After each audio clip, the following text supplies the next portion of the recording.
వికలాంగులు కాని వాళ్ళను కూడా వికలాంగులు చేసి పింఛన్లు ఇచ్చారు. దొంగలకు పింఛన్లు ఇచ్చారు.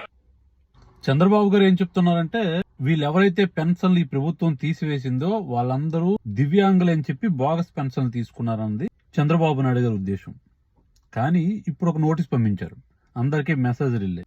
ఎవరైతే దివ్యాంగులు ఉన్నారో పెన్షన్లు తీసివేశారో వాళ్ళందరికీ యథావిధిగా పెన్షన్లు పంచబడతాయని చెప్పి. వైసీపీ అవ్వచ్చు, ఈ పెన్షన్దారులు ఎవరైతే పెన్షన్లు పోయాయో వాళ్ళందరూ అవ్వచ్చు, వీళ్ళందరి పోరాట ఫలితమే ఇది. చంద్రబాబు నాయుడు గారి ప్రభుత్వం దిగొచ్చింది. దాదాపుగా ఒక గ్రామంలో 20 పెన్షన్లు రిమూవ్ చేశారు. స్టేట్ వైజ్ చూసుకుంటే సుమారుగా 1,00,000 పెన్షన్లు రిమూవ్ చేశారు. వీళ్ళందరికి కూడా మళ్ళీ ఈ ప్రభుత్వం పెన్షన్లు ఇస్తుంది. బోగస్ పెన్షన్లు అని చెప్పిన ప్రభుత్వం మళ్ళీ పెన్షన్లు ఎందుకు ఇస్తుంది అంటే ప్రతిపక్ష పార్టీలు ఉంటారు, వాళ్ళకి సానుభూతి పరులుగా ఉన్న వాళ్ళందరి పెన్షన్లు కూడా తీసివేసింది. మళ్ళీ వికలాంగులు పెద్ద ఎత్తున తిరగబడడంతో మళ్ళీ పెన్షన్లు ఇస్తుంది. అంటే ప్రభుత్వం దిగొచ్చింది.